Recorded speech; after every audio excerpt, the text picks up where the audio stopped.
Whew. It has been 6 days since our last episode, I tell you. So, hello and welcome back to Random Game Random Days. In today's episode, we're once again playing Fast Snow.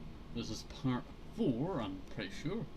And last episode, we just stayed over at Singy's place, Elan's place, with Wallace there. As we, did not have any groceries. Wallace! It's nice to see you again. How's it going? No. I'm not joining this club sing, if that's what you're thinking. Come on! But word on the street was that pizza was involved. Besides, I don't think I can deal with the both of you without some backup. I'm not that much trouble, am I? Remind me who persuaded me into agreeing to this again. She's got a point. You're the last person who should be agreeing with her.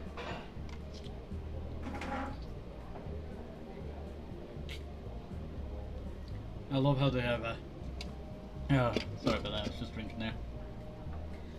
But I love how they just have pizza in the background. But it doesn't even, it's not even symmetrical. They have a pizza!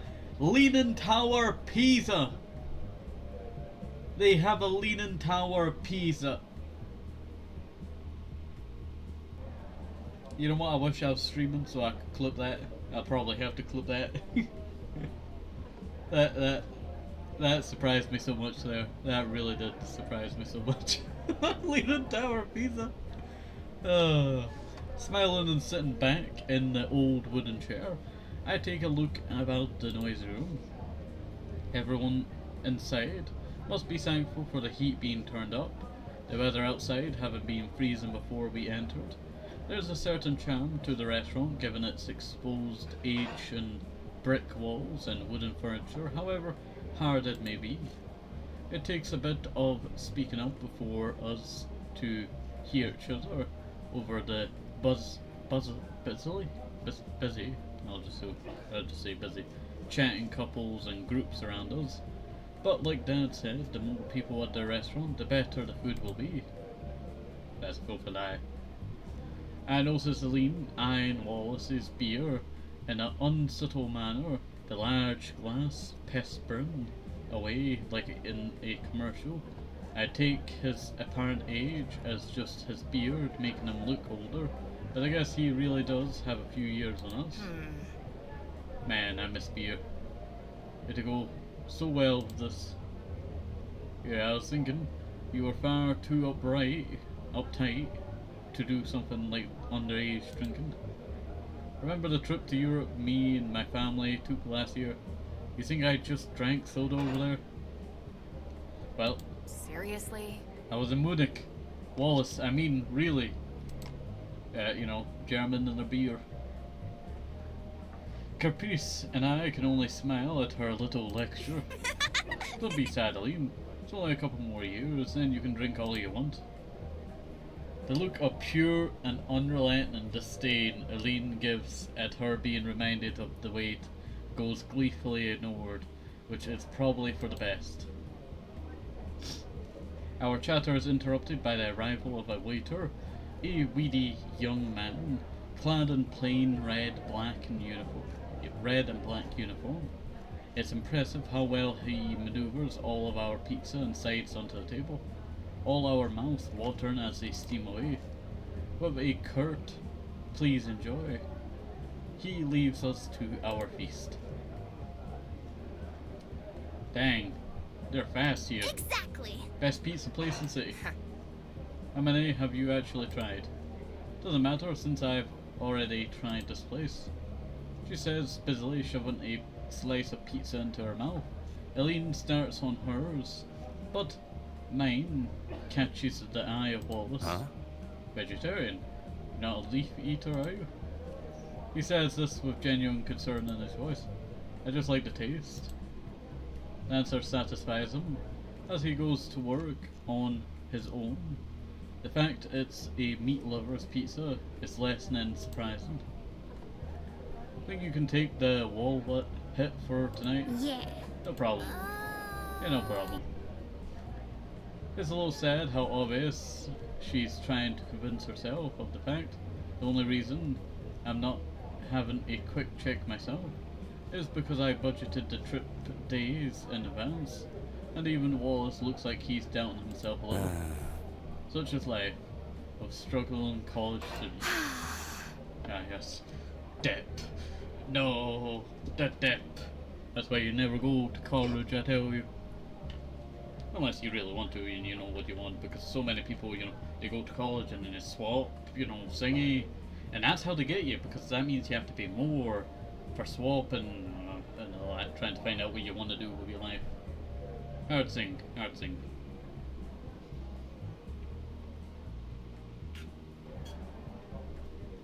Don't look at me like that, Ducky. Alright. Sure is. Yeah. Fly tried to get in my nose there. Sure is. I really need to get a job. You don't have one either? I'm planning to get one. And when will you? Huh? Soon. Lean just grimaces. She's got me. I was working at the store, Wallace. That was actually riveting, but it's 11. As I turn to Eileen, she just shrugs as she pulls out another slice. No job and no excuse like studying. Guess I'm a slacker like Caprice. Given our apartment, surprised that she could afford to live in that area and pay her tuition at the same time. I have to admit, I'm envious of how she seems to have her life together. Sorry about that, I needed to burp there. Just a little burp. I've never met someone so independent yet so doing such a good job at it. Wallace momentarily bringing his phone up to check the time spurs Caprice into action. Her twisting about in her seat and fussing around with her coat draped over the back takes everyone's attention. Caprice. She just finally rights herself after a few moments, her phone proudly in her hand. Let's exchange phone numbers. As a club, we have to stay in contact. I quickly turn to grab my phone. while Caprice tries to talk a very reluctant Wallace into going along with her plan. His dreary look makes me feel a little sorry for him, especially as he cracks and gives up. At least she and I are already sorted. It wasn't long after we met that Caprice asked to exchange contact details with me, take my phone in hand, and look to Eileen instead, who looks up from eating with little interest. Don't want to. She just shrugs. I feel myself deflate a little from the excitement of earlier, having overestimated how close we managed to come. I don't really use it much. Reading the room. As she glances about, she reluctantly pulls out a ancient looking slip-on. And I can't help but stare in stunned silence at such a relic. It's not that weird, is it? I just never had the use for a fancy one. It's definitely weird. I was going to try to get everyone on this group messaging app too. What's wrong with calling? You know that thing phones were made for? Thoughts I had of possibly messaging Lynn start to vanish. Can't imagine her actually wanting to text anyone with that thing, and even the idea of calling somebody fills me with anxiety. Kinda reminds me of how people, with, singy phones won't phone the other people with singy phones. That being your Android and singy Apple iPhones. Oh, you have that, I'm not gonna date you. Like, it's a phone, it does the same thing as the other person's phone. It's just made by a fancy company that overworks people in another country to get the resources to make that thing that's totally useless unless, it's fully charged and then its batteries dies over, a couple of years, I tell you. Unless you keep good condition of it. As for Eileen, I think I might have inadvertently disappointed her by tempering Caprice's reaction. With a quiet falling over the table, we end up concentrating on our cooling pizza rather than our phones. So I was right? Best pizza place? At least Caprice's endless enthusiasm and bright nature come in useful sometimes. The mood's instantly lifting. You were right. Wallace gives a thumbs up as he tries to grab some cheese off the slice he's working on. They don't skimp on the toppings, do they? Alright, listen up everybody. My first executive decision as club president coming here is now a regular event. Don't try your luck. You got my art room and a warm body for the numbers you needed. That's it. So cool. I'll come here with you, don't worry. See, Allison's a true fan. She slips her arm around mine and pulls us together tightly. Not knowing how I should react, I end up nervously smiling while feeling myself flushing from the contact. I guess I'm just happy to hear her call me as a friend. At least you got Caprice with you as company during the day, for better or worse. Come on, Élan. You're just you're not jealous, are you? Could not get the words out there. You and I can hang out at the club all the time now, too. Are you trying to make me reconsider? Caprice satisfies herself with pouting as she takes a big bite from her pizza. Élan might have agreed to the club, but I do wonder if the two will ever really get along. It's probably for the best that it'll be around to that I'll be around to meditate. I'm glad things turned out this way. In the end, something about Élan feels different from my high school friends, or Caprice. Every time we become a little closer, feels like a small victory. As Caprice grins at me, I realize that I'm smiling widely. I guess things really did turn out well. Hey, Eileen? Yes? How do you say cheers in Germany? Usually Prost. What? She looks suspicious until Caprice raises her hand of her glass of raises her glass of lemonade.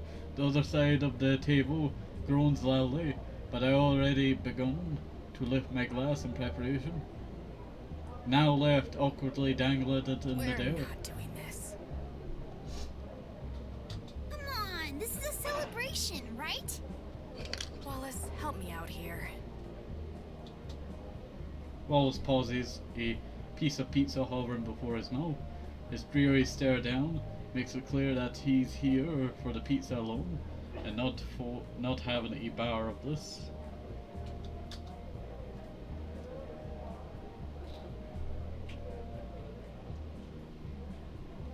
A disappointed Élan lets it drop, the neutral party going back to his meal. You're still here celebrating, though. See? Allison's all in for it. That look. Well, that's one way to drag me into this.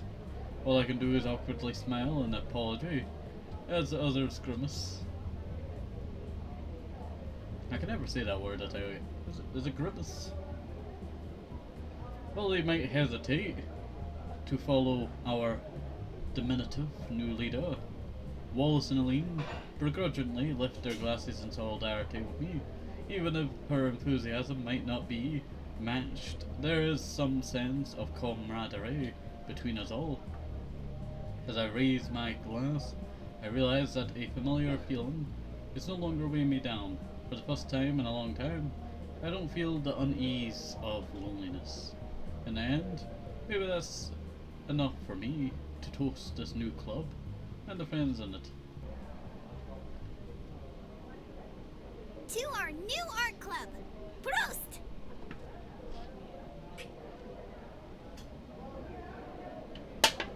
Here's my question. What kind of lemonade is red? I guess she's got pink lemonade, maybe? Or they just didn't want to design that, I tell you. Prost! Well, that was long, you know, singing that. Begin Act 2. Oh, look, a little birdie. Looks like a cockatoo. Or a budgie. Or a parrot. You know. Or, you know, cockatoo. Alright, everyone out. Caprice and I step out onto the busy sidewalk. Per Elan's orders. The chatty girl leaning. Sorry, just moving that empty can out the way. Leaning through the passenger door as Elan tries to get the car going again. Given a long stretch to help my stiff back, I do my best to keep out of the way. After news of Elan's owning a car leaked out, Caprice's mind immediately set about organising art club's first outing. Inspiration for our art, she called it, but it was obviously an excuse to hang out. With things having gone this awry, I feel a little bad for going along with the idea, despite Elan's reluctancy. There's investigations apparently coming to nothing. Well, their investigations apparently coming to nothing. Caprice rights herself as the car falls silent. Elan closes the door behind her with some force before plodding around to us, frustration written all over her face. Looks like the engine won't idle at all. Serves me right for buying second hand. Know why it's not working? No. No idea. She looks a little sheepish for not having the answer on hand, but I can't say I blame her. As the two of us mull over our options, we become distracted by Caprice and her wide grin. She has a plan cooked up already, for better or worse. Caprice. What are you smiling about now? I've got this, just stay right here. I gotta make a call. Catch you later. Elan and I grimace at each other. Grimace? Is it grimace? It could be grimace. At each other, in unison, but Caprice bounces off down the street before either of us can object. Getting the phone from her pocket as she walks, she slits between the people around her. Well unbothered by the ice on the sidewalk, the background hum of people chatting and cars passing by takes over once again, and we find ourselves at loose ends. Not like we could go anywhere else anyway. You're not going to try and stop her? Think she'd listen to me if I tried? That's a fair point. Both of them are rather stubborn, so I suppose it's inevitable.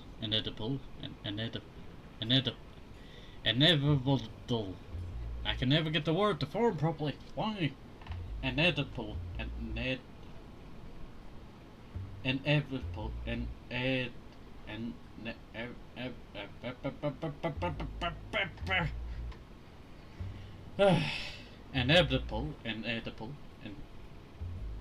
Inedible.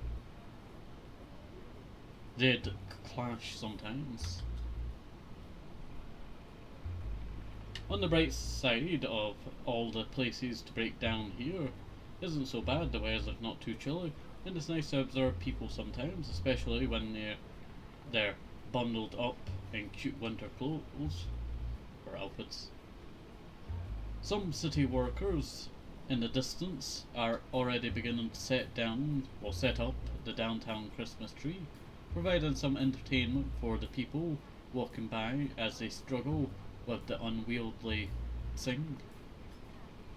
Things will change as last minute Christmas shoppers and sale hunters start rushing around, but right now it's a pleasant atmosphere. Turning back to Elan, she doesn't seem as content to patiently pass the time people watching as I am. I'm going to grab a coffee, want one? I'm fine, probably have a bit too much of it lately. There's no such thing as too much. As I shake my head at her offer, Elan simply shrugs and begins strolling down the road in the opposite direction to Caprice. Rather than dance around the crowd, people make way for Elan as she moves, her gaze fixed and noticeably taller than most. I have little to do now but watch the car. I huff into my gloved hands a couple of times to try and warm them up. At least the aquarium should be warmer if we ever manage to finish the trip there. Just as I'm about to settle in, I watch the passing crowds. The phone in my pocket begins to vibrate and ring. Not sure who it would be, or who it could be. I quickly grab for it. Dad. Without a second thought, I swipe my finger on the screen to pick up. Hi. Dad, hi. Hi, sweetie. Good to hear your voice again. How's things? The sound of crowds fades away as I listen to him, a comfortable warmth coming over me, as I feel insulated from their gazes and focus on the conversation. Things are good, I guess. I haven't caught you at a bad time, have I? I could call back later. Oh no, just out with friends. He gives his usual weird laugh, sounding more like air moving through closed teeth than a normal full belly chuckle. It never fails to make me smile all the time though. What's that about? Just a relief to hear that. We've all been worried about you finding new friends after such a big change. What with changing schools and moving out? Thinking to the people I've met in school, I guess I really have. Caprice pulled me into her orbit. Wallace seems nice and caring for all his intimidating size. And then there's Élan. They might be a bit odd, but they're all caring in their own ways. It's funny how art seems to have drawn us all together, each in a different way. Before I respond, I vaguely remember my mother's voice in the background. Your mother said to ask if things are going okay at home.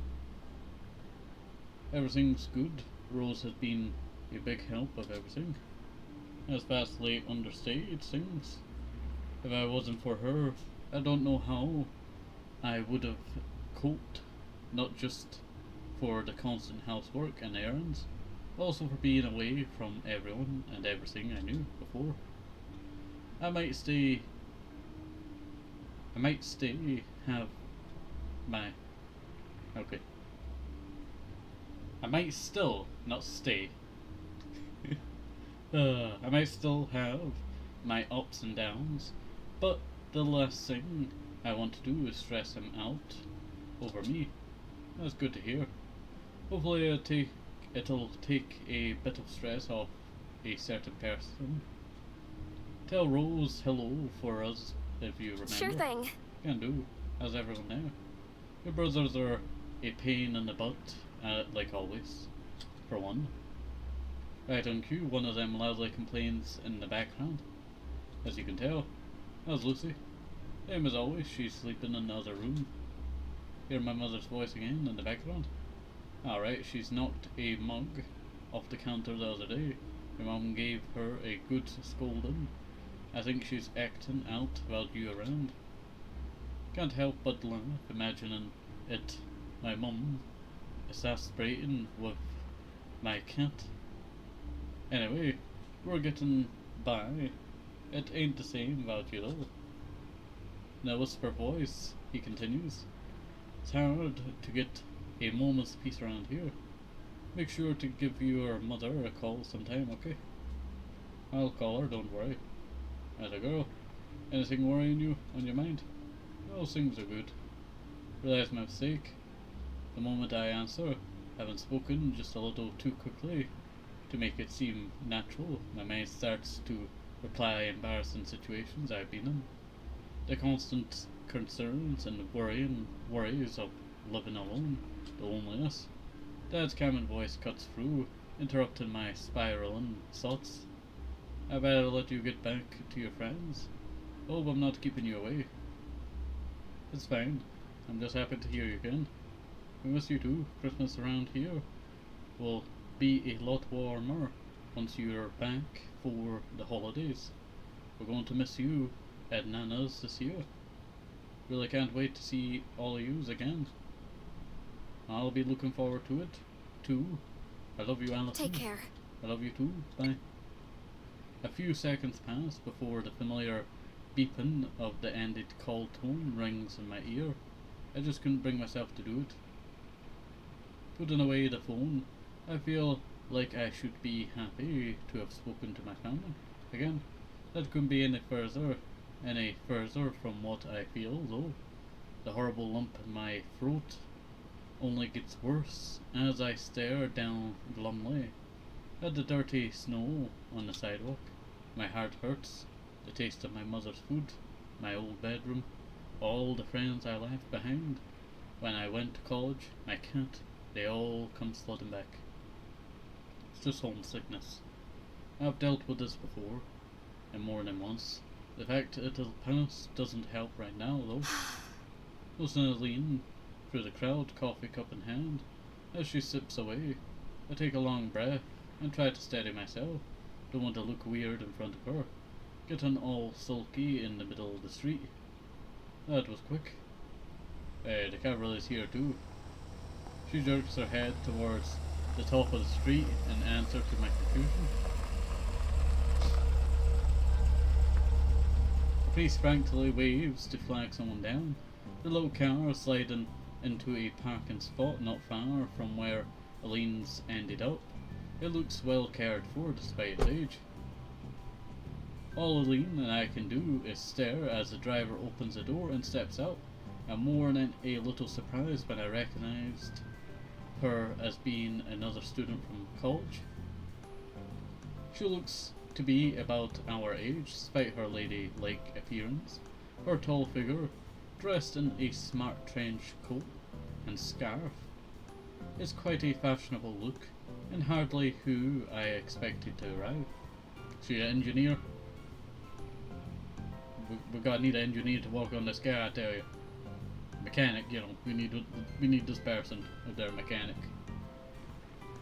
As Caprice excitedly chants to her, I feel myself shrinking behind Élan, a little out of shyness. She looks much more apathetic about the whole affair, simply taking a long sip of her coffee.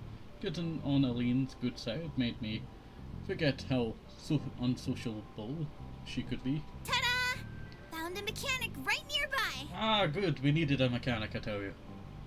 This car engine's not gonna start. I feel a little sheepish for assuming the worst of her little mission. Caprice seems to be very friendly with the woman, but it's hard to read much into that Caprice's personality. Hi, I'm Millie. The two of us are roommates. Mechanic might be stretching things a bit far, but I should be able to help.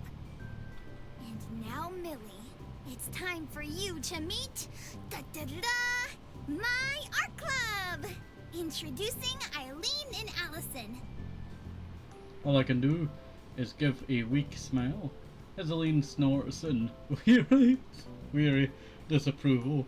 Like it or not, looks like we're a part of this misadventure for good. I could have sworn there was already an art club. That one is garbage. Mine is the cool art club.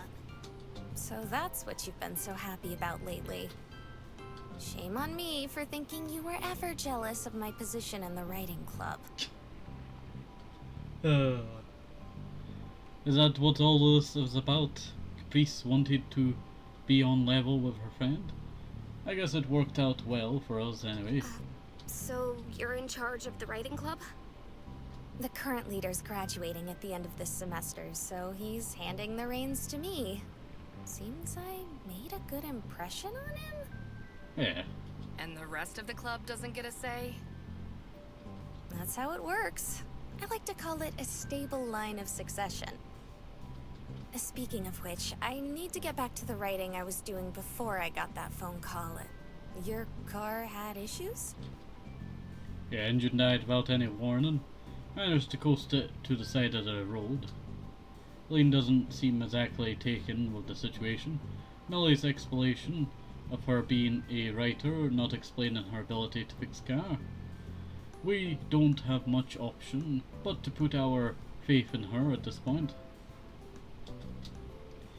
I'm guessing Caprice gave you the briefing. Need me around to start the thing? Oh, let me. Élan narrows her eyes, but eventually sighs and chucks her keys at the girl. Caprice's momentary hesitation shows she expected that to work no more than I did. Okay, fine. Just don't go for a drive or something, I assure you. You haven't seen me actually angry yet. The seriousness of her tone seems to penetrate a little. Of course, Caprice being Caprice, it doesn't take long for her to bounce back. Now then, let's fix this Let's thing. see what I can do. Right, let's have a look at this. She gives us a confident smile before popping the hood. Caprice taking on the job of her assistant, to Millie's credit. She looks like a natural as she quickly moves this and that around, about to peer inside. If you don't need us, we'll just go for a short walk, alright? Yeah. Got it.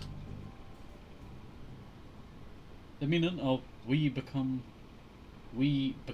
clear as Élan puts a hand around my shoulder to stretch, well, direct me.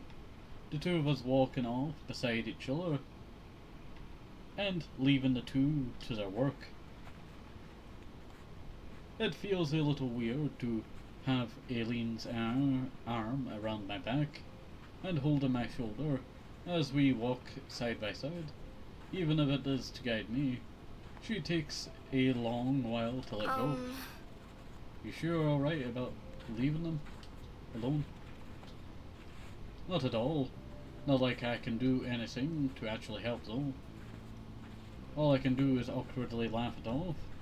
I don't have the first clue on even day-to-day maintenance for a car, after all.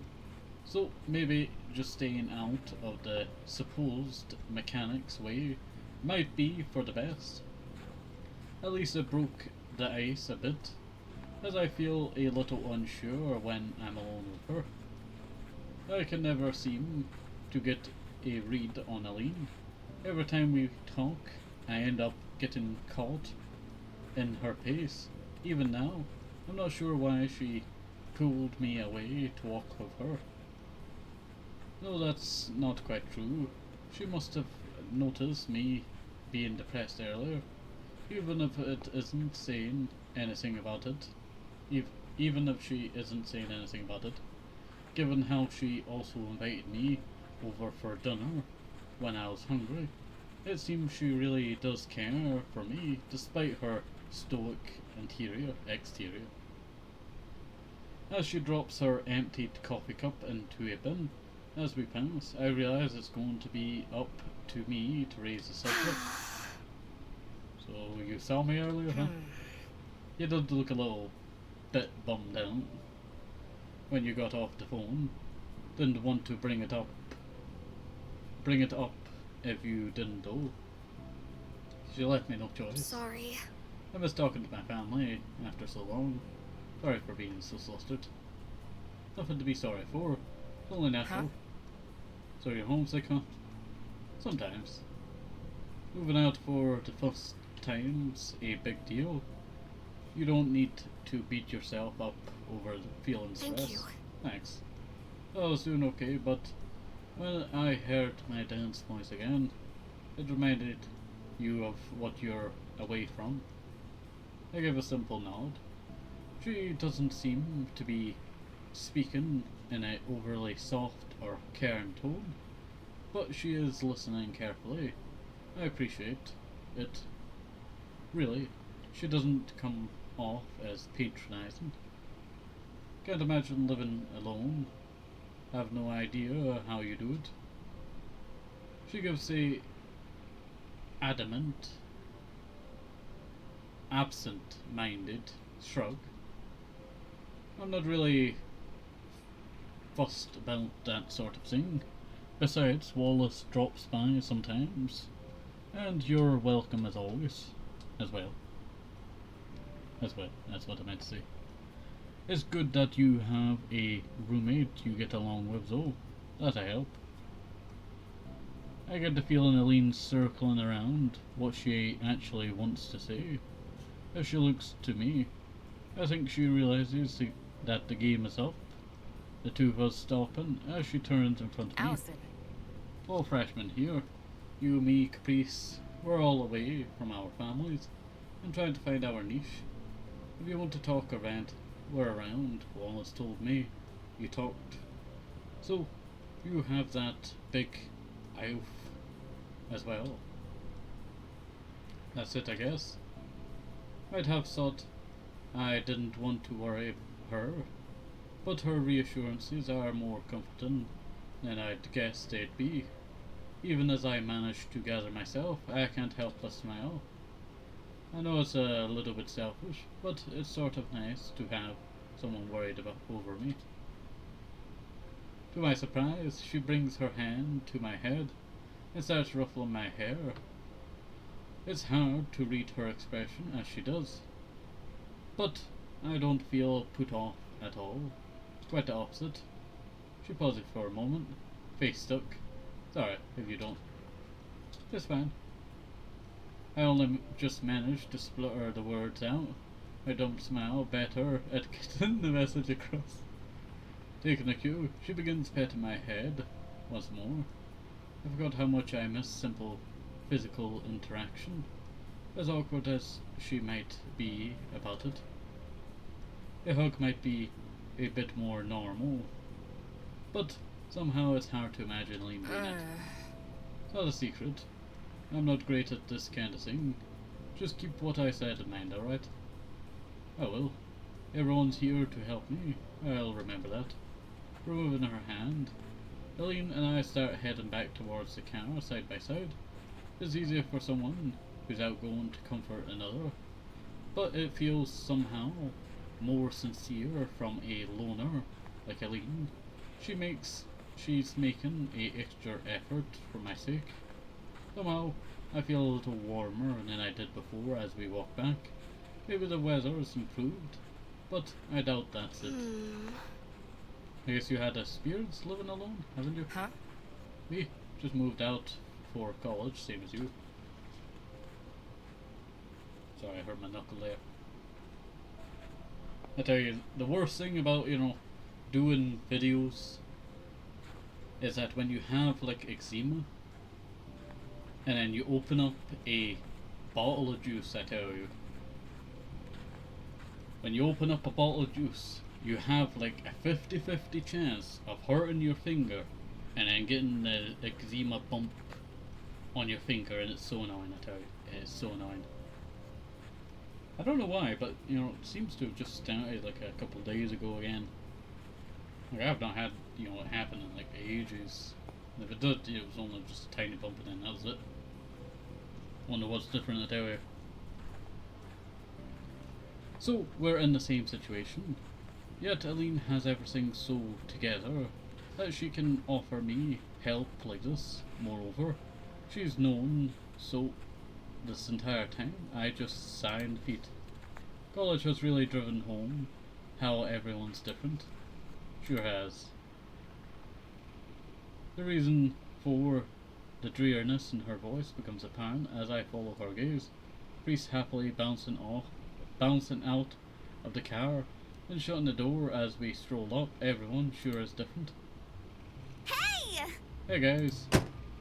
Impromptu mechanic appears finished as well, righting herself and closing the hood after poking around inside. She's absent-mindedly wipes the sweat off her forehead, leaving some grease on her face before realizing her error. I see it. Oops, well, it's fixed for now. Looks like the fuse went. Nothing major. I've done what I can out here, but it needs a proper fix back at a shop. This'll get you going though. Élan's impressed look, shared by me, being so handy, is a good trait to have.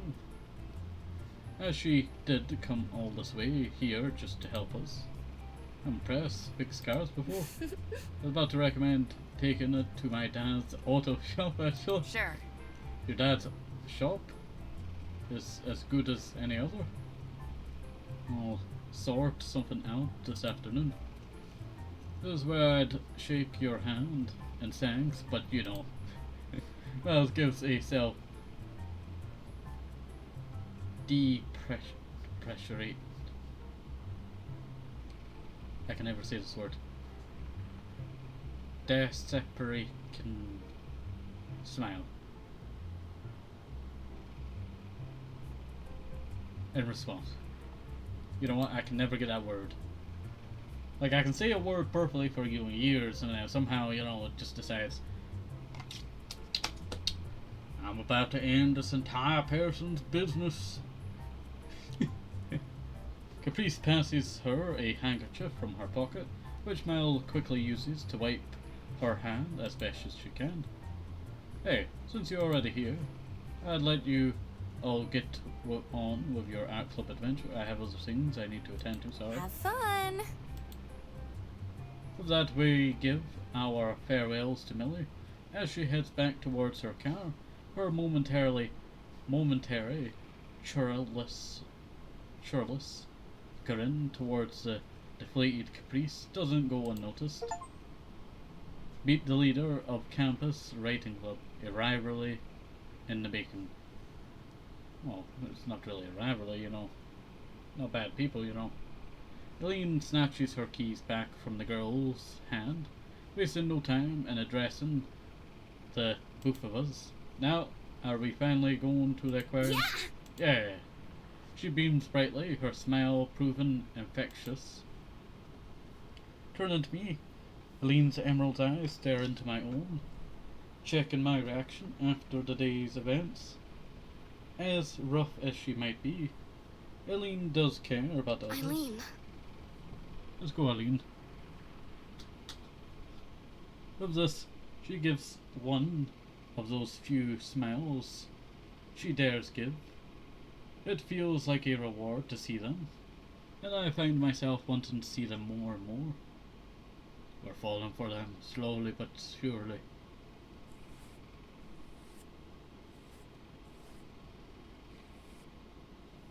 I briefly wonder who's in the art room as I proceed along the second floor hallway. Well, less wonder and more hope. Now, I do think that's where we shall be ending it for today. So, hopefully you enjoyed this. Have a nice day, safe, hope it's possible. Maybe some rushes, equals of 8 months, very important, and bye-bye, see you next time, bye-bye, see you, bye-bye.